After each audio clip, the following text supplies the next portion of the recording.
dukomeje kubifuriza kugwa neza mwe mwese mukurikira ibiganiro binyura kuri urubuga hambere hisi. Ni urubuga hanini rubagezaho ibijyanye n'amateka ndetse n'ibindi biba bigezweho cyane cyane bishamikiye ku muco ndetse na politiki.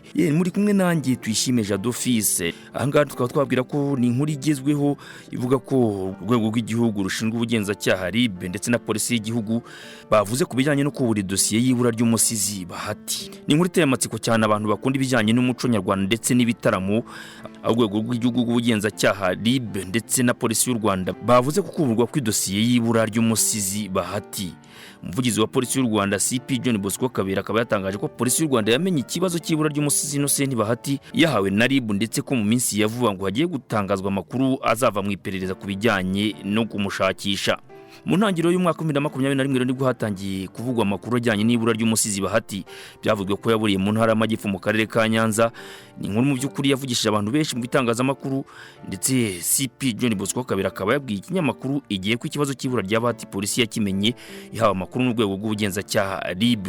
Uyu musizi wari umaze kwandika izina mu Rwanda kuko yahanze ibisigo byinshi birimo nk'icyamenyekanye ku izina ry'Imana ya Sembwa, urwandiko rwa Bene Masisi, La Casa de Papel, agashyira ahagaragara ikiswe coronavirus ndetse n'ikiswe mfungurira ubwo covid yari kimara kwaduka, ndetse afatanyije n'undi musizikazi witwa Keza bashyira ahagaragara igisigo cyitwa Muvunyi ndetse n'ikindi yise Abambari b'ifaranga. Agasiga ikiswe urwandiko rwa Bene Gakara ndetse n'umusore ukwiye yasize afatanyije n'uwitwa Keza ndetse n'uwisenseka nabo Rumaga wa mbere. Akanavugishwa na covid cyane ubwo yagize ati covid-19 iragatsindwa, ndetse agasiga n'ikindi cyari kimeze nk'inzozi aho yagiraga ati coronavirus niramuka ikize. N'ibindi yagiye yegeranya byinshi birimo ikitwa Rubebe cyamuhaye n'iryo zina rya Rubebe rikamufata burundu. N'abandi banditsi n'abandi basizi ku rwego mpuzamahanga bandikiye perezida wa Repubulika y'u Rwanda Paul Kagame bamusaba ko hagira igikorwa kwibura ry'umusizi Bahati Innocent wamenyekanye ku izina rya Rubebe. Muri abo basizi n'abanditsi bari mu mwanditsi akaba n'umusizi w'umunyakanadakazi witwa Margaret Eleanor Atwood, umwanditsi akaba n'umusizi w'umunyanigeriya witwa Ben Okiri Obe, ndetse n'umunyafurika y'epfo ufite inkomoko muri Australia witwa John Maxwell Coates. N'abandi banditsi n'abasizi benshi bishize hamwe bagasaba leta y'u Rwanda ko yakurikirana icyo kibazo cy'umusizi Bahati wabuze mu buryo butamenyekanye. Iyi nkuru yasohotse mu binyamakuru bikomeye ku isi birimo icyitwa The Guardian, The Times of India ndetse n'ibiro ntaramakuru by'Abongereza BBC. Igaragaza ko abanditsi 290 aribo banditse basaba perezida wa Repubulika y'u Rwanda Paul Kagame gukora ikihutirwa ku ibura rya Innocent Bahati. Uretse abanditsi barimo abanyabugeni ndetse n'abasizi barenga 290 bo muri Afurika, muri Aziya, mu Burayi ndetse na Amerika zombi bandikiye perezida w'u Rwanda Paul Kagame bamusaba gukurikirana ibura ry'umusizi Bahati Innocent mu nyungu z'uburenganzira ku buzima bwe, ubwisanzure ndetse no kubaho neza.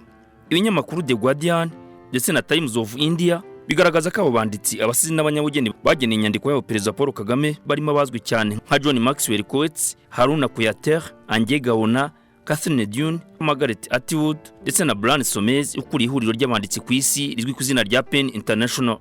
N'inyandiko igira iti tuzanye iki kibazo ngo cyiteho, dusaba ko hakorwa ikihutirwa kuko umwaka umushize Bahati akomeje kubura nk'uko ameriwe kutazwi. Umuvugizi wa polisi y'igihugu CP John Bosco Kabera akaba yatangaje ikinyamakuru Igihe ko kuva icyo kibazo cyamenyekana bagikurikiranye ndetse mu iperereza bakoze akaba ari amakuru atandukanye yagiye aboneka azatangazwa mu minsi ya vuba. Urwego rw'igihugu rushinzwe ubugenzacyaha RIB ruvuga ko itariki ya 9 Gashyantare mu mwaka 2021 aribwo rwakiriye ikirego cyasabaga gushakisha Bahati cyatanzwe na sitasiyo ya polisi ya Busasamana mu karere ka Nyanza. Umuvugizi wa RIB Dr Murangira Thierry avuga ko ikirego cyakiriwe bagahita batangira iperereza. Akavuga ko mu cyumweru kimwe cyangwa se 2 raporo y'iperereza igomba kuboneka. Ahangaha rero uyu musizi Bahati Innocent wamenyekanye nka Rubebe kubera umuvugo yahanze akabikimenya bose ndetse akawitirirwa kuva yabura byavugishije abantu benshi. Nk'abakunzi b'ibitaramo bagiye bamwumva hirya no hino ku maradiyo ndetse no ku mateleviziyo bakimara kumva inkuru y'uko polisi y'igihugu ndetse na RIB biteguye kugira icyo batangaza ku ibura rya Bahati, bakaba bagaragaje ko mu by'ukuri bafite inyota yo kongera kumwumva no kumenya irengero rye. Ubwo abakunzi b'ibitaramo ndetse n'abasizi by'umwihariko bakaba bakomeje kugaragaza inyota ndetse n'amatsiko byo kumenya irengero rya Bahati, umusore wagize uruhare mu kubyutsa ubusizi mu Rwanda ndetse akanaharanira ko asubiraho intebe y'abasizi ahitwa ikiruri cy'Abasinga mu karere ka Huye. Reka rero tubihanga amaso tuzumva ikizava mu makuru azatangwa na RIB ndetse na polisi y'u Rwanda. Tubakundira uburyo mukurikira ibiganiro binyurwa kuri urubuga. Gende Tuyishime Jado Fils. Nimukomeze mugubwe neza. Hambere hisi politiki n'imiyoborere. J'aime souvent dire la vérité et pour moi toute vérité est bonne à dire.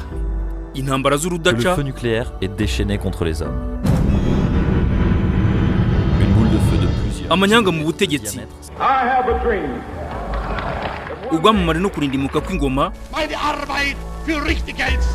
Ob du glaubst, impinduka zagiturumbuka uko ibihe byagiye bigimbuka kujya imbere niyo makuru musangizwa ku rubuga hambere h'isi.